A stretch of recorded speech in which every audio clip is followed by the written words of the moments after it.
Here is a number that should not have existed: one sending domain bouncing almost 9 cold emails in 100, hidden inside an average that looked perfectly healthy. Warm mail was covering for it. Read each domain alone, and the new one sat at 8.7%. That is past the line where the machine pauses itself. This is the breaker that caught what the average could not. You have built the sending side, a clean pipeline that composes a personalized email and hands it to a mail server. The server reports success, accepted, queued, done. So your logs say sent, and you believe them. But sent is the lie the last mile tells you. One server took the bytes. It says nothing about whether a human ever sees them. From here, autonomy can fail two ways, both invisible from your logs. First, reputation. Send from a fresh domain to enough dead addresses, and providers stop trusting your name. Every future send rots in the spam folder. Second, the law. A commercial email with no unsubscribe link and no real postal address is illegal. Not frowned upon, illegal. Get either one wrong quietly, and you learn weeks later. This is not a toy sending 10 test emails. The program runs 2 sending identities, 100 messages each, 200 a day, entirely unwatched. And a fresh bounce does not wait until morning. A short, responsive timer wakes on its own every 10 minutes, so it catches a bad address and handles it almost the moment the damage starts. You cannot open a fresh domain and send 200 emails on day 1. To a spam filter, a brand new domain pushing real volume looks exactly like an attacker warming up. So the machine warms up instead. 10 emails the first day per identity, then 20, then 40, then 75, then 100. Reputation is earned in small daily steps, and the ramp is not negotiable. A domain's sending reputation is slow and expensive to rebuild. Burn it, and you're usually starting over on a new domain. Providers read a hard bounce as a sender who does not know their own list. Enough of them, and your next perfect email lands in the spam folder, not the inbox. So one bad address taxes the next 1,000 good emails behind it. That asymmetry is the whole reason the breaker exists. So it watches the one number that can rot, a trailing 7-day bounce rate measured on cold outreach only and measured per sending domain, not blended together. That last choice is where it all turns. Warm, expected mail, like replies and receipts, almost never bounces.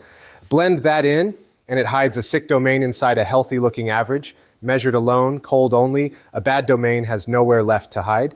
Here is the number from the hook in context. The program added a new sending domain, one on a .co. Its trailing cold bounce rate came in at 8.7%. The line is 5, and no human was watching. The breaker paused that domain on its own. Later it came back, still bad. 6%, passed the line again, paused again, no argument. The choice that separates a real system from a demo. When a domain gets paused, the drafts behind it do not reroute to the healthy identity.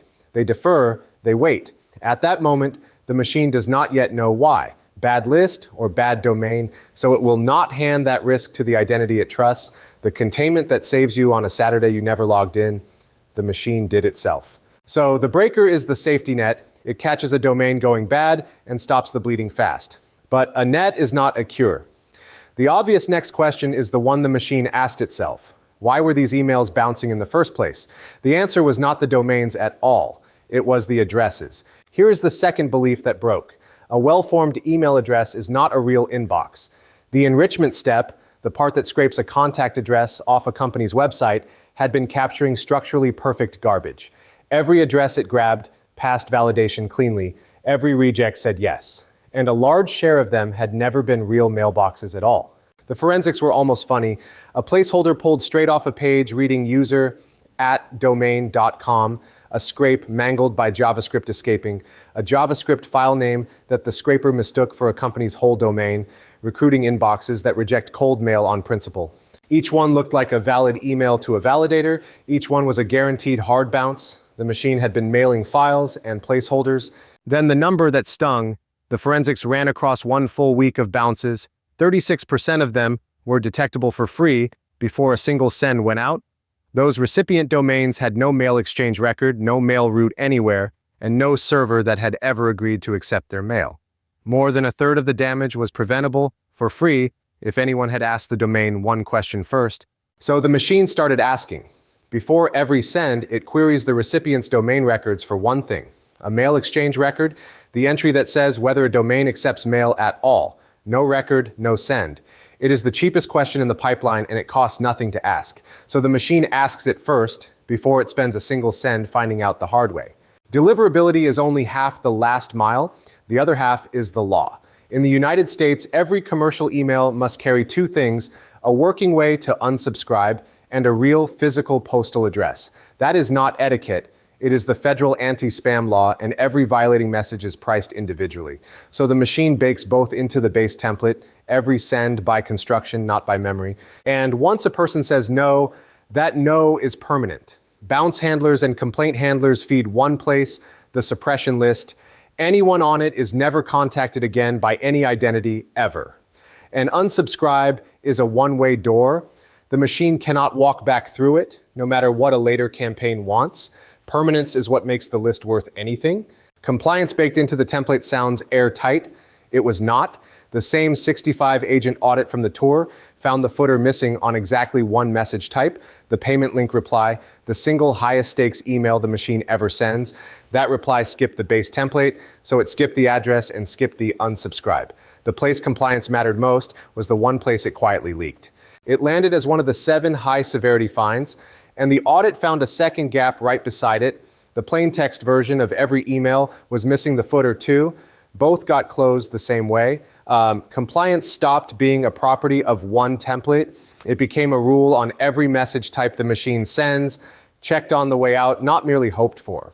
So back to the number I opened on, 8.7%. On a domain, a blended average would have hidden completely. The per domain breaker saw it, paused it, and deferred the queued mail rather than spreading the rot. The garbage got caught before it ever cost a send.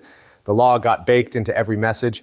Technically sent finally became something harder and more honest. Delivered and legal. The transferable lesson has nothing to do with email. When you blend a healthy, high-volume stream with a risky new one, the aggregate is just the healthy stream. The sick part hides inside it. The one thing that can rot, measure it alone per component. And accepted by a server is never the same as read by a human. So here's your one move this week. Take a guardrail metric you trust as a single number, split it by the one axis that can rot on its own, then watch the worst slice, not the blend. Delivered and legal. But who does the machine even email in the first place? Next episode, it picks its own targets and learns the hard way from getting it wrong. Subscribe, and you get that build the day it lands. Receipts on screen, like everyone before it.